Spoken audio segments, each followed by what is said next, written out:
안녕하십니까. 푸른나무 나이테 진로적성연구소장 석윤수 박사입니다. 오늘 여러분들과 진로적성검사에 대해서 공부하는 시간 갖도록 하겠습니다. 여러분들 진로적성 궁금하시죠?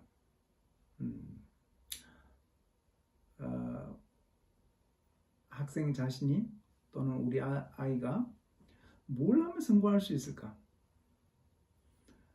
너무나 중요한 문제입니다. 근데 또 동시에 또 이런 의문이 들 수 있습니다. 진로적성 검사가 정확할까? 또 누가 제일 잘할까? 뭐 이런 의문들이 있을 겁니다. 그래서 제가 오늘 여러분들 궁금증에 대해서 하나하나 풀어보는 시간을 갖도록 하겠습니다. 먼저는 진로적성 검사가 뭔지에 대한 이야기부터 해보겠습니다. 진로적성 검사의 기원은 뭐 여러 가지가 있는데 그래도 제일 우리가 일반적으로 받아들여지는 것은 세계 1, 2차 대전으로 거슬러 올라갑니다. 세계 1, 2차 대전에서 이제 독일이 이제 침공을 시작을 하죠. 그러니까 독일의 청년들을 군대로 불러 모았고 또 프랑스나 영국 역시 자국의 젊은 청년들을 군대에 소집을 했습니다. 그러면 군대는 공군이 있고 해군이 있고 육군이 있죠. 무작위로 뽑을까요? 그렇지 않습니다. 공군에 적성이 맞는 친구가 있고 해군이 맞는 친구가 있고 육군이 맞는 친구가 있죠. 또 해병대도 있고. 근데 그걸 어떻게 알 수 있을까요? 설문조사를 하는 거죠. 종이로 너가 뭘 잘하느냐, 왜 이런 거 할 수 있느냐 이렇게 해서 분석을 한 거죠. 그래서 공간 감각이 높은 친구들은 이제 포병을 하면 좋죠. 또는 낙하산병을 해도 좋고, 발이 빠르면 전령을 하면 좋고, 또 악기를 잘 다루면 군악대 하는 거고, 요리 잘하면 취사병 하는 거고, 이렇게 강한 군대를 하려면 적재적소에 재능이 있는 친구들을 잘 뽑아야 됩니다. 그래야지 강한 군대가 되죠. 진로적성 검사의 기원은 결국은 전쟁의 역사입니다. 국가가 전쟁에서 이기기 위해서 개발한 것이 진로적성 검사입니다. 처음 아셨죠? 네. 그런데 이제 1, 2차 세계대전이 끝나고 나니까 이제 미국을 중심으로 산업이 급속도로 발달하죠. 그런데 똑같이 출발했는데 똑같은 대학을 나왔는데도 시간이 지나니까 어떤 사람은 저 꼭대기까지 올라가더래요. 또 어떤 사람은 중간까지 못 가고 어떤 사람들은 별로 그렇게 두각을 나타내지 못하고. 그런데 저 꼭대기까지 올라간 사람들을 이제 궁금하죠. 과연 저 사람들은 똑같이 출발했는데 어떻게 저렇게 성공을 했을까? 분석을 한 거예요. 그 사람들의 공통된 특성을 분석을 한 거죠. 공통점이 있더라 이거죠. 그러니까 그 사람들은 그 일에서 성공할 수밖에 없는 그런 심리와 적성이 있더라는 거죠. 그런데 또 다른 분야를 보니까 또 전혀 다른 사람들이 최상의 위치에 올라가더래요. 또 그 사람들을 분석해 보니까 그 사람들은 또 그 일을 하기에 가장 최적화된 사람이더라는 거죠. 이걸 분석한 거죠. 지난 100년 동안 비즈니스에서 성공한 사람들의 공통점을 계속해서 데이터로 분석을 한 거예요. 그러니까 진로적성 검사는 뭐 무당이 점치듯이 이렇게 하는 게 아니에요. 통계입니다. 과학이죠. 그래서 신뢰로운 거예요. 근데 그러면 이제 신뢰로운 건 좋아요. 그럼 어느 정도로 신뢰로운가 이제 또 이런 또 의문을 가지시게 되죠. 사회과학이 있고 자연과학이 있고 의학이 있어요. 이것의 신뢰도 요구 수준이 다릅니다. 사회과학은 70% 신뢰를 요구하는 겁니다. 논문 기준입니다. 논문 기준으로 70% 이상이 정확하면 신뢰롭다고 얘기를 합니다. 자연과학은 95%의 정확성을 요구합니다. 의학은 99.95%에서 99.99%를 요구합니다. 왜? 생명이 달려 있으니까. 예. 그러니까 10,000명에서 한 5명 또는 10,000명에 1명 정도는 뭐 잘못되더라도 우리가 9,995명을 살릴 수 있다면 뭐 그 정도는 우리가 이해할 수 있다 하는 거죠. 근데 이번에 우리나라 그 코로나 바이러스 진단 키트의 신뢰도는 98%죠.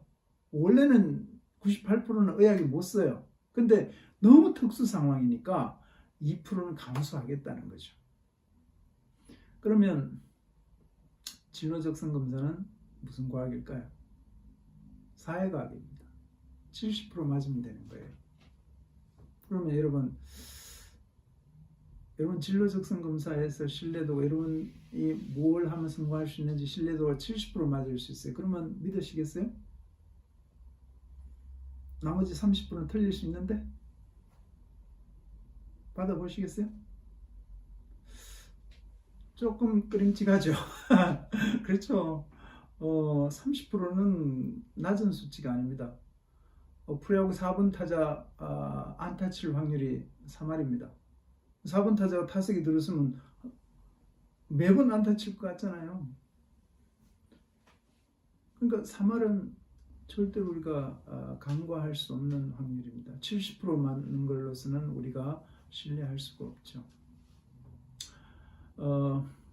근데 그동안 미국을 중심으로 선진국에서 산업화를 하면서 축적된 데이터로 우리가 구축한 것이 70%가 신뢰로 와요. 이게 무슨 얘기냐면 그만큼 검사 도구는 잘 만들어져 있다는 거예요. 그래서 누가 하더라도 70%는 맞을 수 있어요. 비전문가가 하더라도. 그러니까 이제 그 30%를 누가 더 신뢰도를 높이느냐 이제 이거죠. 이 문제인 거죠. 그래서 우리가 전문가를 찾는 거예요. 누가 더 이 30%를 자연과학 95%, 의학 99.9%만큼 더 정확하게 하는가 이제 그래서 부모님들이 이제 신뢰도를 원하는 거죠. 진로적 성검사를 제대로 분석하려면 심리학이나 교육학을 반드시 전공하고 하셔야 됩니다. 근데 우리나라에서는 주로 학원에서 많이 하시죠. 이제 진학하시는 선생님들이 진로를 겸하는 경우가 많죠. 뭐 그렇게 하셔도 됩니다. 왜냐하면 뭐 워낙 미국에서 그동안 연구를 잘 해놨어요. 틀릴 가능성보다 맞을 확률이 2배 이상 더 높아요.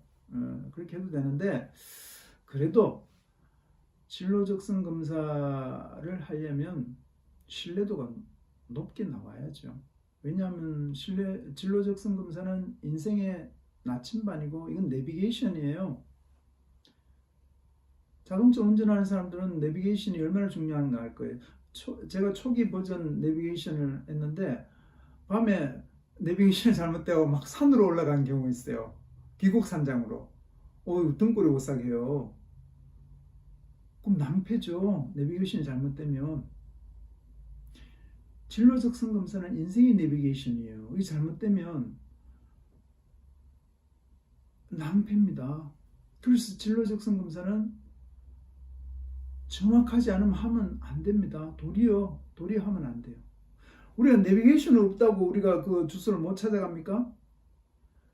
내비게이션 없으면 표지판 보고 정신 차려서 집중을 하면서 결국은 그 부근으로 가요. 근데 내비게이션이 딱 있으면 무조건 믿기 때문에 딴 생각 안 하고 그대로 가잖아요. 그래서 위험한 거예요. 그래서 진로적 성검사는 정확하게 하든지 아니면 하지 말든지 둘 중에 하나를 해야 됩니다. 70% 맞는 것을 신뢰하고 따라가기는 어렵죠. 저는 교육학 박사입니다. 근데 공부는 심리학을 훨씬 더 많이 했습니다. 저는 이제 제가 왜 교육학과 심리학을 많이 했느냐 하면 우리 아이들 둘이가 좀 특별합니다. 우리 큰아들은 이제 발달장애가 있죠. 얘는 학습부진 학습장애입니다. 반에서 공부를 꼴찌하죠. 또 우리 딸은 또 아주 공부를 잘하는 영특한 아이입니다. 반에서 1등 하는 아이죠. 애들이 둘 다 너무 양극단이에요. 근데 우리 아들이 학교 가서 집단 구타를 당해요. 그래서 우리 아들을 업고 집으로 오면서 회의감이 드는 거예요. 아들아, 넌 왜 태어났니? 이 험악한 세상에서 이렇게 아무것도 못해갖고 어떻게 살아남으려고. 너무 답답한 거예요. 그래서 제가 진로적성을 연구하게 된 거예요. 적어도 구멍가게는 할 수 있을까? 그거라도 할 수 있다면 차려주려고. 진로적성 검사는 내가 보니까 이미 연구가 다 돼 있어요. 그래서 제가 진로적성 검사의 모든 워크숍에 가서 그걸 다 배웠어요. 그래서 우리 아들에게 검사를 막 했죠. 하니까 우리 아들은 어떤 검사를 해도 뭘 하면 되겠다는 게 나오지 않아요. 진로적성 검사는 거물이라고 생각하시면 돼요. 물고기를 이렇게 잡아 올리는 거죠. 근데 우리 아들은 요만한 멸치예요. 이게 밑으로 다 빠져나가죠. 건져 낼 수가 없는 거예요. 그러니까 저 하위 2%의 아이들까지 진로적성 검사가 만들어져 있지는 않았어요. 그럼 어떡합니까? 답답한 사람이 우물을 파야죠. 영재교육대학원에 들어갔습니다.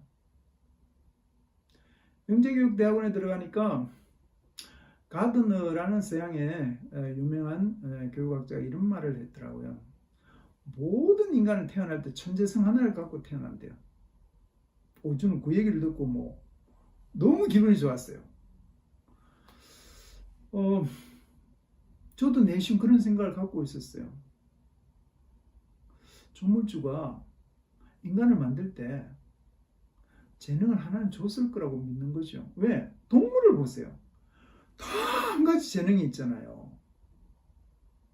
동물의 왕 사자가 배고프다고 아무나 잡아먹을 수 있습니까? 70% 실패한대요. 사냥 성공할 확률이 30%밖에 안 된대요. 왜? 다 살아남을 재주를 갖고 다 도망갈 수 있어요. 하물며 인간인데 아무 재능이 없이 태어날 리는 없잖아요. 근데 저는 천재성까지는 생각 안 했지만 어쨌든 가들은 천재성을 갖고 태어난다 했으니까 이 사람 배포가 좋네. 아주 기분이 좋아서 제가 가든한테 그날 바로 메일을 보냈습니다. 헤이 가든아, 내가 이런 사람인데 잡혀도 천재성을 갖고 태어나겠죠? 물었어요. 저는 내심 이런 대답을 예상했어요. Yes! Why not? 이런 대답이 올 거라고 저는 확신하고 있었습니다. 왜? 모든 인간은 천재성을 갖고 태어난다고 자기가 공표를 한 거잖아요. 그 유명한 교육학자가. 근데 대답은 의외였어요. 어떤 대답이 왔을까요? No response. 답을 해주지 않았어요. 그래서 저는 혹시나 내 메일이 안 간 건 아닐까? 수신 확인했는가 보니까 수신 확인했어요. 제대로 간 거예요. 근데 대답을 안 한 거예요. 저는 그날 되게 화가 많이 났어요. 야, 세계적인 대학자가, 그것도 다중지능 이론을 창설한 학자가 자기 말에 책임을 안 지면 어떡하냐. 그래서 저는 그날 아주 분노하는 마음으로 두고 보세요, 가드너. 응?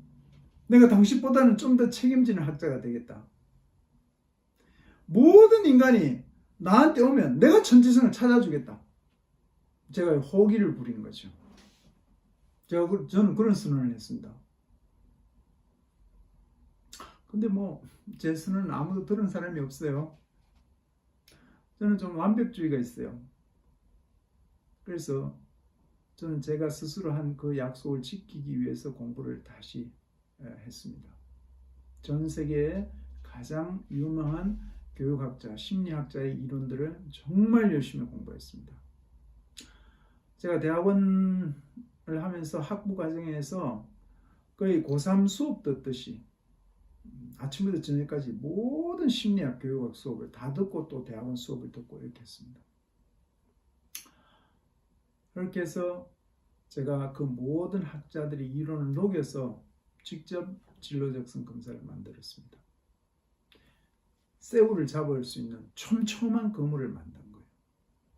근데 이 틀은 미국에서 이미 연구된 진로 적성 검사들의 틀은 써야 돼. 왜? 그 신뢰도를 받쳐주니까. 그 위에 새우잡이용 제가 만든 그물을 같이 덮은 거죠. 이렇게 해서 이제 우리 아들 검사하니까 이제 이 새우가 잡혀요. 뭐 해야 될지. 우리 아들은 규범형이에요. 딱 원리원칙이에요. 얼마나 원리원칙이냐면 오늘이 4월 마지막 날인데 오늘 우리 아들이 내복을 벗었어요. 왜? 5월 달부터 이제 봄이 끝나고 이제 여름으로 들어간다고 이렇게 생각하는 거예요. 그러니까 딱 자기 원칙이 있는 거예요. 이 틀을 못 깨는 거예요. 이게 뭘까 생각하니까 컴퓨터 엑셀과 같은 것 같아요. 그래서 제가 우리 아들이 아무것도 못하지만 심지어 우리 아들은 학교에서 나온 우유팩 있죠. 그 우유팩도 뜯을 힘이 없었어요. 그래서 그걸 다 쏟아버리죠. 그런데 진로적성 검사를 통해서 컴퓨터를 하면 되겠다는 확신을 가지고 컴퓨터 학원을 보낸 거죠. 저희 아들은 초등학교 6학년 때 학교를 그만두었습니다. 집단 구타를 계속 당하는 아들을 과연 학교에 계속 보내는 것이 옳은가 회의를 많이 했죠. 저는 차라리 홈스쿨 하는 것이 우리 아들한테 더 좋겠다는 생각을 하게 됐습니다. 그래서 학교를 보내지 않고 홈스쿨을 하고 컴퓨터 학원은 계속 보냈습니다. 근데 우리 아들이 컴퓨터 학원은 열심히 갔습니다. 열심히 갔는데 어느 날 이제 엑셀을 배웠죠. 엑셀을 공부하다가